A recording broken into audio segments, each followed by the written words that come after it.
Good morning, everyone. Thank you for joining us this morning. This is Karma Bauman. We're going to cover some interesting couple of chapters this morning that I'm a huge fan of. Before we get started into that, just a couple of logistics so we are all familiar with how this works. At the top right of your screen, you will see a chat box. We love participation as we go through this webinar, so don't hesitate to add your comments, thoughts, questions. At the bottom of that box is a little window or a little field where you can enter your comments, click the send, and Ben and I will see that at our end. It doesn't go out to everybody, it just comes to Ben and I, and we will share accordingly. Or you can also, I don't think I have that turned on this morning. So yeah, that's the way you can interact with us is through that chat box there at the bottom right. If you're joining us by phone, you can hit *5, and that will alert us on this end that you had something to share with us. So we certainly encourage you to do that.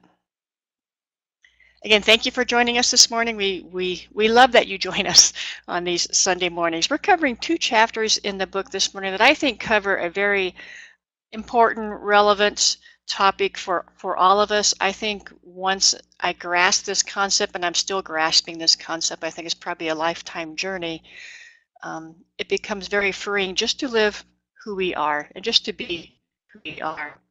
The chapters this morning, new training for new terrain, and we're in this together. I'm just going to turn it over to Ben because I think he has a great introduction, little personal story, not a little personal, not a little story, but a big story, to share with us on drawing this into this idea of living out who we were designed to be. Go ahead, Hen. Thanks, hon. Our oldest son, Jeremiah, was when he was first born. I'll never forget walking into the room the first time to see him, and and the first thing I see are his toes, and they're the toes of his mother. Oh my goodness, they look just like her toes, and I just broke down and cried because it overwhelmed me how uniquely he was made, how wonderfully he was made. Now, he went through some horrific things as a child that were very difficult because of some issues in the birthing and so on. And won't go into those stories, but he was very unique, and all 3 of our sons were very unique, from different from each other. But there were some things about him that were difficult for me to understand. And so he would say things, and I would think, "Oh, you can't say that.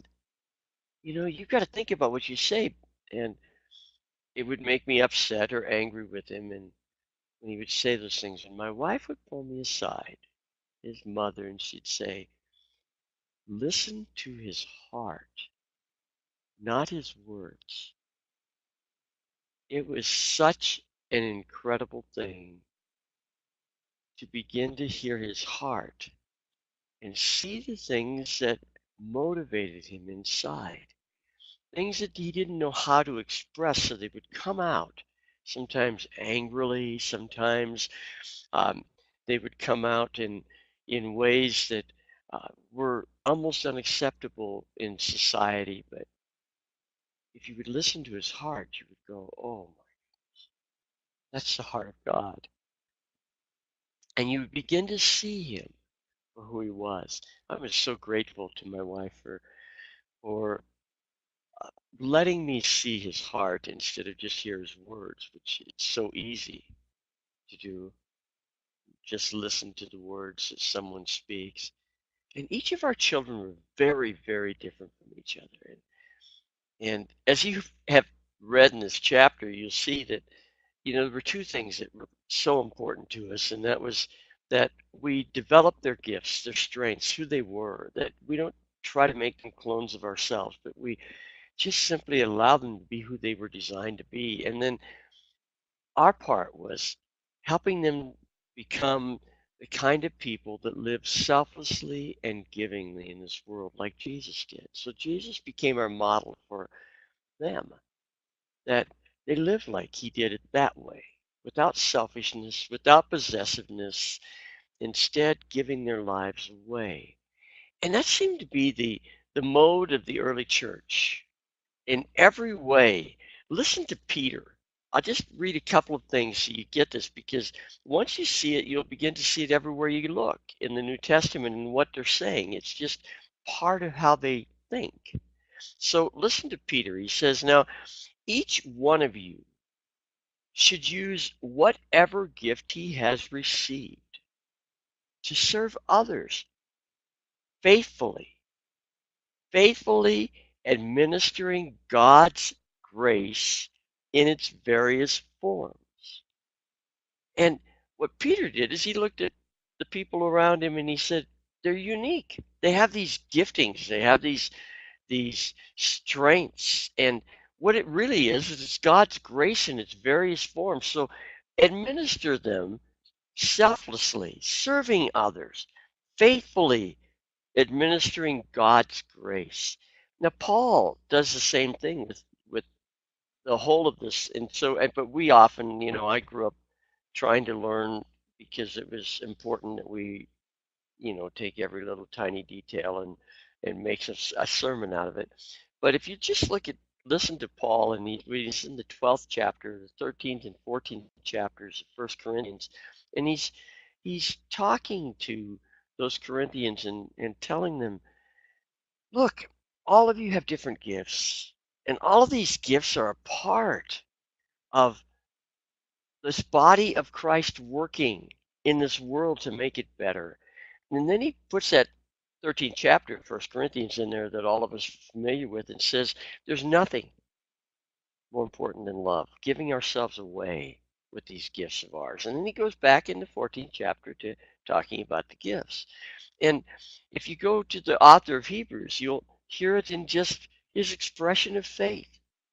And I love that expression of faith, because faith is this individual thing that the so many people were commended for by God throughout the scriptures. And he says it's unique in this. It's the substance of things that are hoped for. It's the evidence of things that are not seen. And we see individually differently. So we have faith to believe things because we can see what would happen and what would come with that. And so we give ourselves away in that. So even in the definition of faith, we find this very unique piece that enables us to be who it is that God designed us to be, and then to give it away selflessly. How incredible that is. How incredible. And what I long for in all of us are these two things, that we learn and understand that we have unique strengths and gifts, and that we model Christ in the way we use them. To me, it's as simple as that. That's what the church is. That's what the church is to be about doing. It isn't some uh, complex thing. Doesn't mean that some of us won't operate in complexities in this world. It just simply means that the simplicity of what the church really is it's people that have unique strengths and gifts. And they're using them in this world selflessly. They're using them, giving them away so that the world becomes more like heaven. Your kingdom come, your will be done on earth as it is in heaven. Jesus taught us to pray that. And this is the way it was lived out. And I believe the way it's still, just in its simplicity, needs to function in the world. Any thoughts or questions on that before we go further this morning? I'd like to share a couple of comments that came in for the first question that was in the discussion question ebook. The question was, what do you think of the author's view of the practice of the early church? And one of the comments was, I love it. It values each person. We look at them as someone the world needs, maybe someone that I need or someone that my neighbor needs. but it also makes me feel valued. I have hope that I have something that the world needs, that we can use the gift that I have or the strengths that I have to help someone around us. So not only does it make me look at others differently, it also makes me feel better about myself because I feel valued. Mhm. Another comment was, I think it's a wonderful vision. Do you think that our talents and gifts are always visible to us? I have a feeling that sometimes we discover gifts we're not aware of when we try to follow Jesus in our lives. That's a very that's a very good point as well. This might be a little off track, but it makes me think. Ben and I watched a movie last night, and I'm sure you've heard of it. You probably have watched it as well. As an older movie, Erin Brockovich, a movie about a young lady who ends up, through difficult times, ends up being hired, or actually not really hired, but she told them to hire her at a lawyer's office. But she didn't fit that office environment. She didn't dress right. She didn't look right. She didn't act right. She didn't speak right. But yet, in the midst of that, she found something she was incredibly passionate about, and it changed her life. It probably changed the lawyer's life as well, and it's based on a true story. So it's just an example of somebody who didn't necessarily fit in, yet they were used in a very powerful way of just being who they were, and that scenario needed someone just like her. I think she may, of course, if you watch the movie, she's probably we probably wouldn't call her following Jesus, but I think it's a great example of someone using her gifts and talents to make a difference. And maybe can I mention something there, Karma? It makes me grin. Of course, from a religious viewpoint, we wouldn't say she Yes. followed Jesus. Yeah. But I wonder in this whole scheme things if God isn't just up there saying yes. Yes. So I think it's a He's great doing example exactly of, what's needed. yeah, it's a great example of this question about, do we always know what our gifts are? And I would say no, we don't. But I think even God is in the midst of this journey with us, and he places us in scenarios that will bring out those gifts because he's fully aware of what's inside of us. And I think also part of that is just listening and also paying attention to what we're feeling as we walk this path. And I think those gifts are revealed, and they may look differently in different seasons of life as well. Yes. Yes.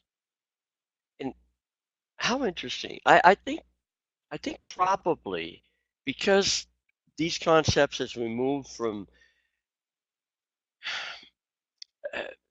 the complexities of religion and maybe this whole thing of you know the important thing was to propagate our religion or propagate this Christianity so that when people died they went to heaven and we got them redeemed and all of the different words that get used out there in Christianity. But um, perhaps we have spent too much effort trying to figure out what our design is instead of simply saying, I'm going to be who I am and I'm going to do it selflessly.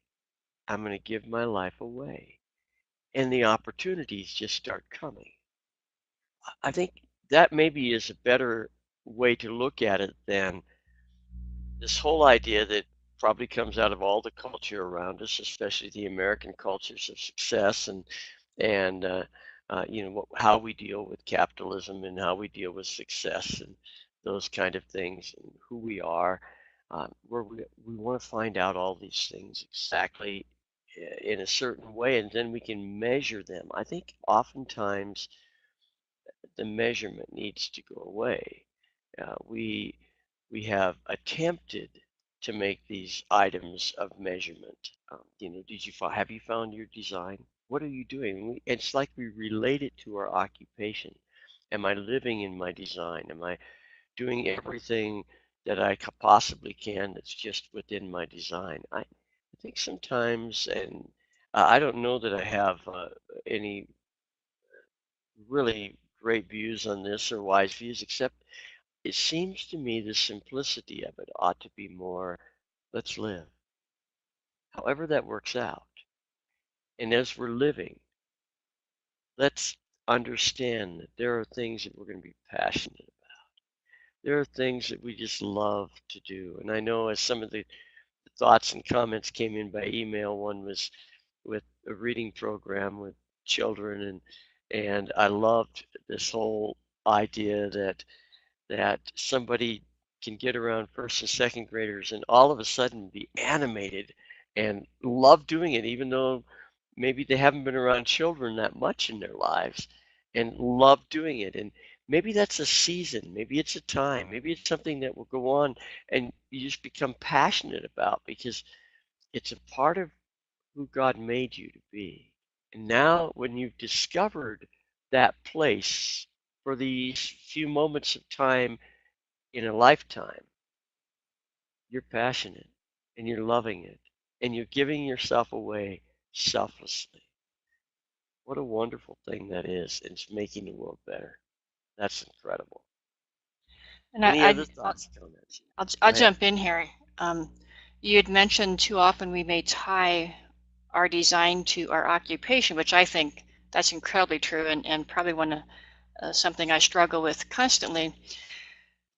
And I know when we first looked at these chapters as we were getting ready for this webinar almost a week ago, Ben, you had asked me to consider sharing some more thoughts from my perspective on it because several years ago, Ben and Brenda, his first wife, and I put together this little training called Living Life by Design, where we went through we encouraged the people that came to that workshop to look at their values, look at their likes and dislikes and things like that. And when I was considering sharing more about that yesterday morning as we were getting ready for this webinar, I noticed there was a huge hesitancy in me to even go there. Because I think for me personally, I've tried to make it tie too much to what I do 24 hours a day and not just be free, just to be who I am and just out daily from that versus trying to put too much into it and think too much about my design, but make the most of the opportunities that cross my path. Just live it out. I think in this need for this to just become lifestyle for us, um, in the sense that we're following Jesus. We're we're walking this path, and of course we don't know how to do that. I mean, it isn't like Jesus says, "Okay, get in line behind me. Here I am physically." He's what we're really saying in that is we want to live our lives in a way that really makes a difference in the world around us, to the people that we meet, to the ones that somehow it's our place to be there and to give ourselves away. And it can move us to do things. I think that. I think there may be times, and maybe an illustration. I'm not suggesting that the person who mentioned the reading program and so on here should do this. I'm using it instead just as an illustration to kind of make a point here. Maybe maybe it would draw you to that level of saying, I'm going to really propagate this reading program. Um, and I'm going to, do it with all my passion and all my energies. Um, but it may not be at that level. It may be at the level that you just participate in it as well at this point in time, and it brings passion and love to you, and you love the results and seeing the light in the eyes of the kids and so on. I think it can go both ways, and sometimes we find in our design things that we may take leadership in to lead others into as well, or we may enter complex problems and say, I've got some giftings and strengths that I can change the way we look at this. Um, so it does affect us, but I think we make too much of, I've got to find my design so that it can fill every ounce of my life and all my time and energy. And I think that very thing is not necessarily beneficial. I think we spend way too much time on the um, almost selfish indulgence of trying to figure out who we are all the time. And I think it's just better lived out often in a natural way. I'd like to hear some of your thoughts on that because I don't consider myself the knowledgeable expert on that by any means, just some thoughts I've had. Any thoughts from you at all?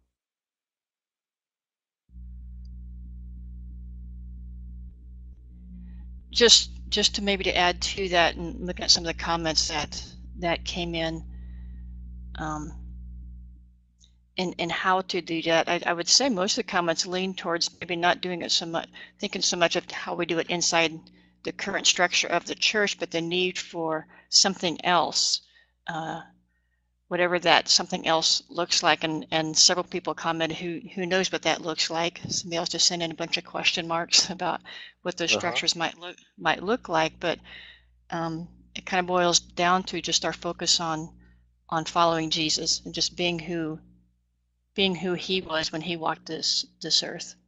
Hmm. Hmm. And I know one of the questions that had come in um,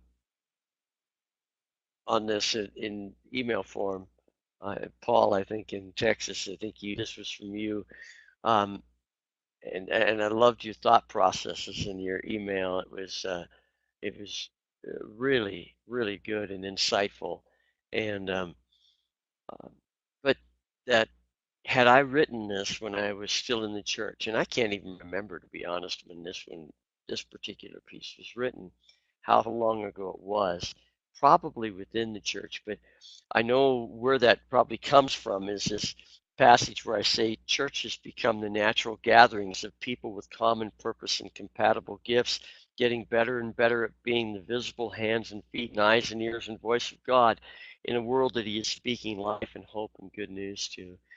And I know my thought process on that, and I wasn't at the time. I was thinking in terms from an insider's viewpoint um, within the church, but thinking in terms of churches that were totally different. That the focus wasn't a building and a place where we came on a Sunday morning, but the focus was simply groups of people that um, loved being together, doing things that were in their designs and things that they were passionate about, and so you had this incredible fellowship of people that were simply uh, wanting to do good in their communities, doing good in the world around them, and finding ways to make that happen. And it is interesting that we don't understand and know that always. I know at 67, and having thought about this for years now, um, I don't have a clue sometimes what my design is. Right now, to make a living, I do handyman work, and one of my thoughts has been, oh God, uh, make it successful enough that I don't have to count on this money. I don't have to count on every job being job something that brings in finances for us. But God, let me see people that maybe have needs to stay in their houses, to stay in their apartments or whatever, but they really can't afford to have this done, and I can just step in and when it's done, I can just hand them a paid in full bill. I would love to do that, and it's part of that design that I would have never thought of 2 or 3 years ago when I wasn't doing handyman work. It's where I'm at now. It's what I'm doing, and it just seems to me that within that, um, then there are opportunities that are coming my way that allow me to be who I was designed to be. And I love that. It's not like I knew 10 years ago right where I wanted to go with this, or that I even know now right where I want to go with this. It's just that it's what's in my life and it's what's happening now. Once again, I want to open it up. I don't want to just be talking here. I feel like a talking head sometimes on these things. And to me, it's part of the excitement is getting the conversation going so that we truly live out this who Jesus was in the world, who He has designed us to be, as His hands and feet and eyes and ears. And I'll share another comment that came in as part of some other ones that we had shared as well. It says, so shouldn't we be working at making our world more like the kingdom of God rather than trying to live by a doctrinal set of rules to get into the kingdom when we die? wow.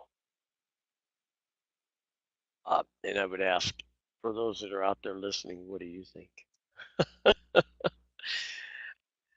I cannot imagine. I cannot imagine when I see Jesus walking this earth and the, what we know of that and what we're given in that. And Him saying to us, follow me, and saying, a new command I give to you, love each other. And seeing how the early church carried that out in the history of what they were like in the several centuries before Rome finally adopted them as, and when they were known as atheists because they didn't believe in the Roman gods. And I look at that and I think it doesn't appear to me that doctrine was important to them. Maybe in some circles it had become that as they had separated, they had distanced themselves from the time of Jesus and so on. But what it appears is that it was just a lifestyle. It appears that they were known as the way, and that way was a lifestyle, just treated others wonderfully, selflessly. They gave their lives away to them, and it changed the world around them. And it's what Rome fought. Rome doesn't fight the doctrine. Oh, in some senses it did. From their perspective, these Christians don't believe um, like we believe in that sense. But when they would look at it, they would say, they take care of people. They love them. Our own people that we should be taking care of, they're the ones taking care of. How incredible. It seems like it's so much what the world needs today. Wow. Any other comments or thoughts in there?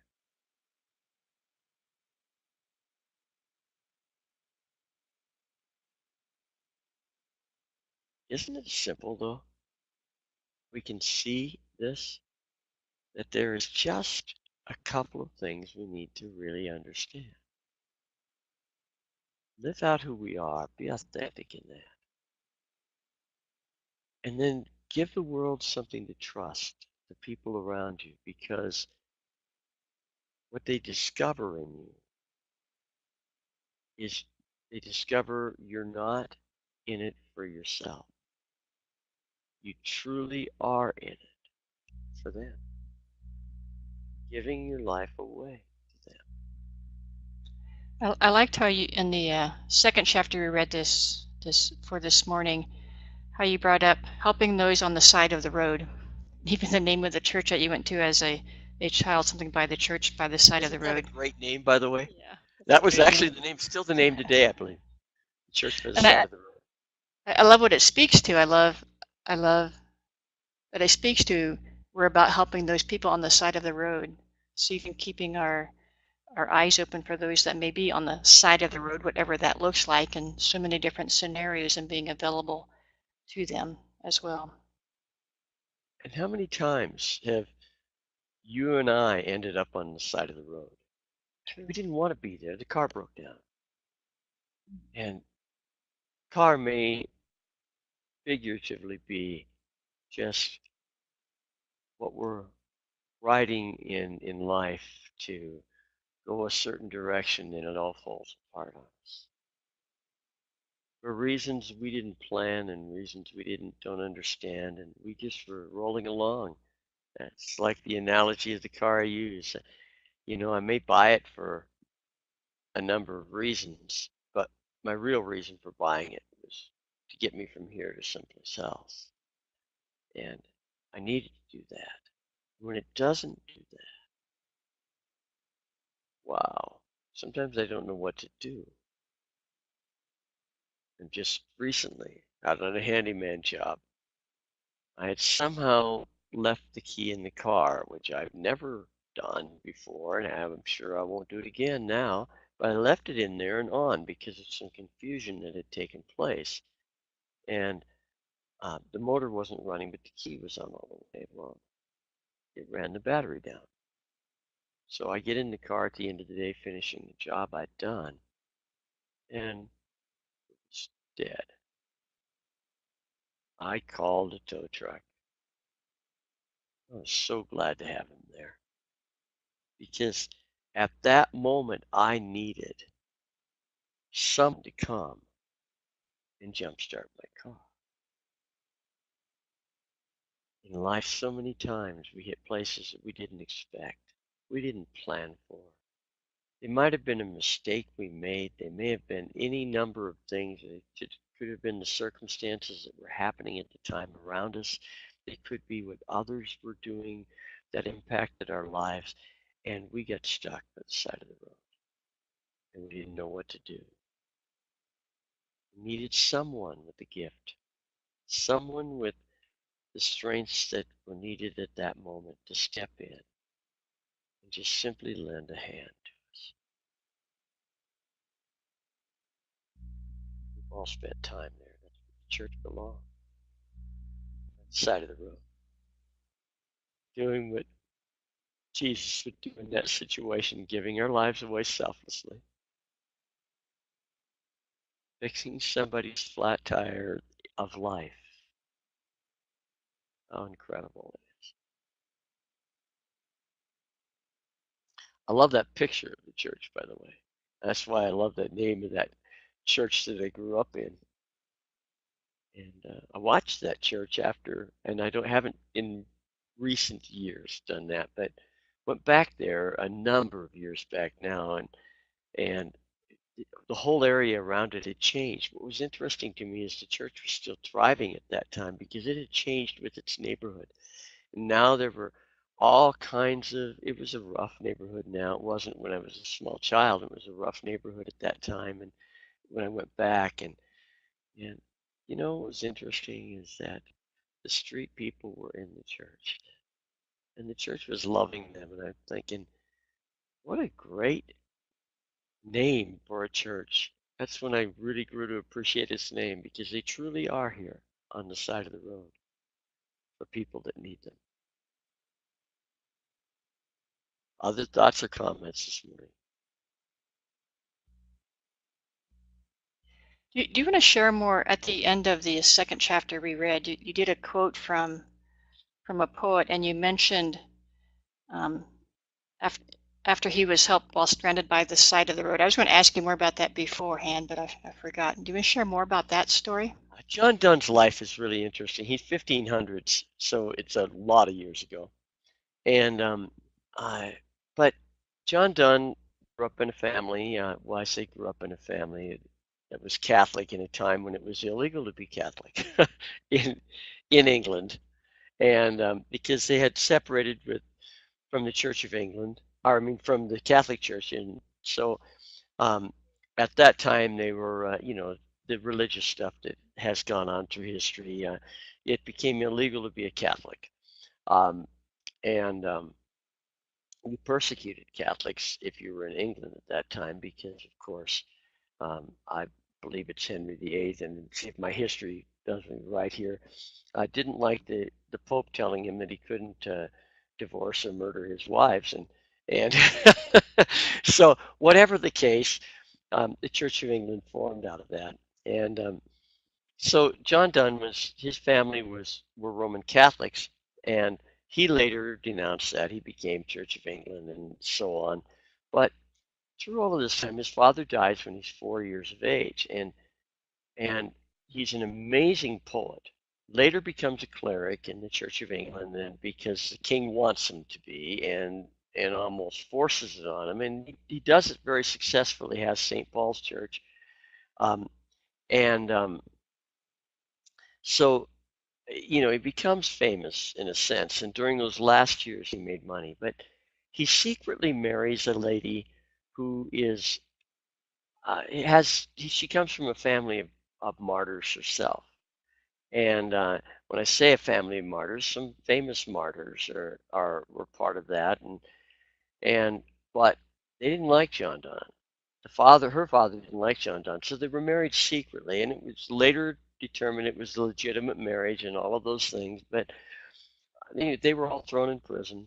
The guy that married them, the pastor that married them, and I don't remember somebody else, and they then later were released. But he went through this time when he was just in poverty with his wife in secret for a while. He had 12 children and um, couldn't afford to raise them. So it was a time of just real poverty. And he writes this incredible piece out of that poverty.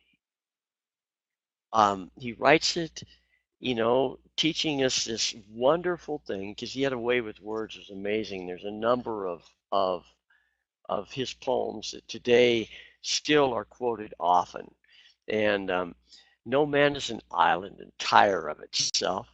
Every man is a piece of the continent, a part of the main. If a clod be washed away by the sea, Europe is the less, as well as if a promontory were, as well as if a manor of thy friends or thine own were. Any man's death diminishes me, because I am involved in mankind, and therefore never send to know for whom the bell tolls. It tolls for thee. I love this piece um, because it says that we're part of something bigger. We're part of mankind, and we're to do our best being who we are in this. And I think John Donne inspired people, even of his time, because all of his works were published. Um, and even though through his poverty, when he didn't make much money writing and so on. But I don't know if that answers your question, hon. But There's a couple comments come in, but the latest one is, each man's joy is a joy to me. Each man's joy is my own.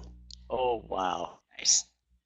whoa, that's a way of taking this whole a poem of John Donne's and using it with another word that is just phenomenal. I love that.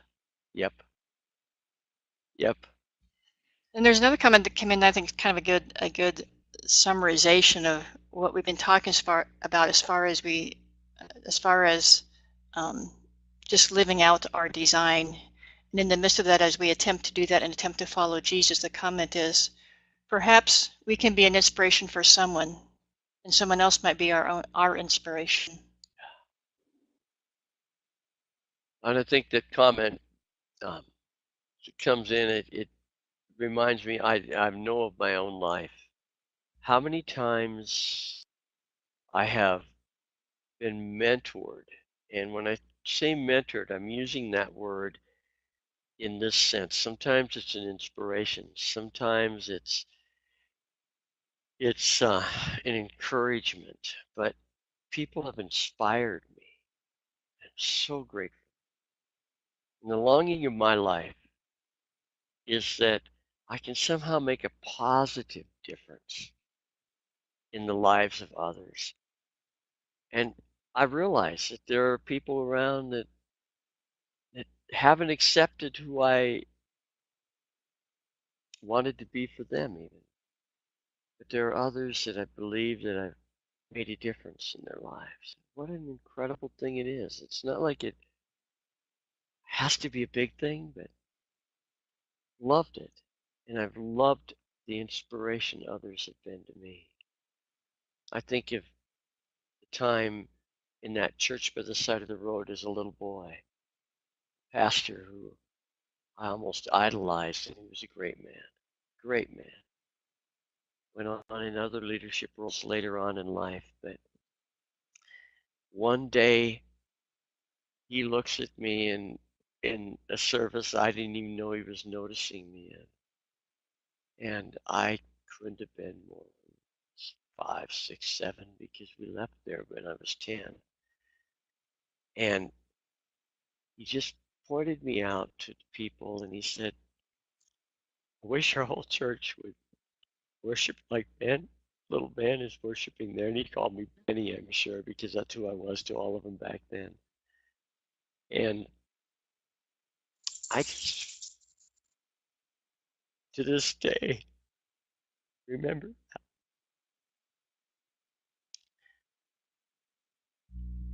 I can tell you that in my life, not all people that knew me or I knew them, because oftentimes I used authors that way, or people that I admired, historic figures and so on, and read their lives, and I used stories of all kinds that inspired me.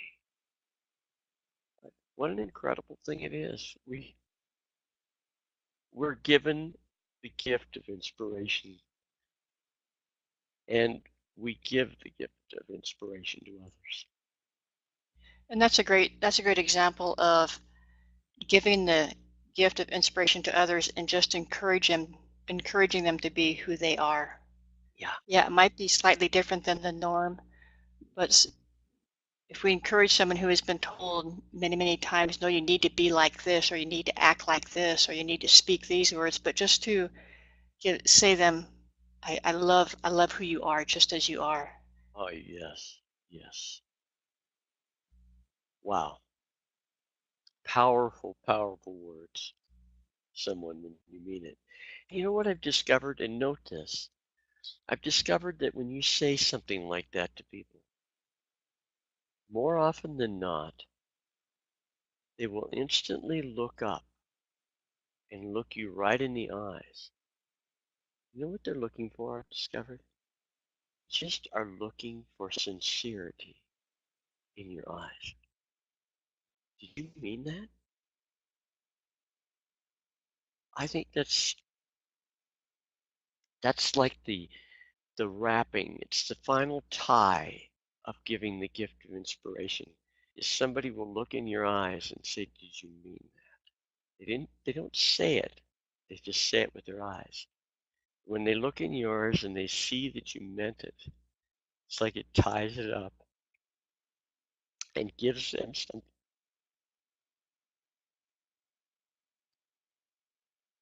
that maybe enables them to keep going, or maybe enables them to take a next step in their life, or just to be secure that they're okay. Wow. I know we're out of time this morning, so if there's any other comments or questions, I want to give an open place for that now. But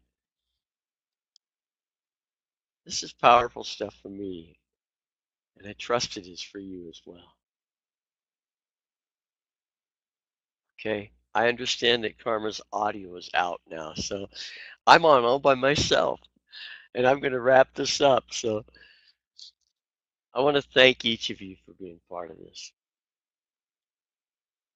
and thank you for the incredible privilege of getting to be part of your lives. I trust we learned from all of this. Now, I do want to mention one thing. Karma and I had talked this morning, and I think next week, because we're going to be coming back in from a trip to my first wife's incredible parents and spend Thanksgiving with them. And uh, so we're just going to be coming back in. So we're not going to be here next week. There will be a webinar. The week following, there will be. But next week, the 26th, I think that is, or 27th, whichever, the Sunday after Thanksgiving, we won't do a webinar. We will the following week. God bless you. 2 weeks from today. And yes, and then after that, we have 2 weeks left, and we'll be talking more about that and any suggestions you have. 2 weeks left, and we'll be finished with the book. God bless you. Thanks again for being part of us. You have a wonderful day.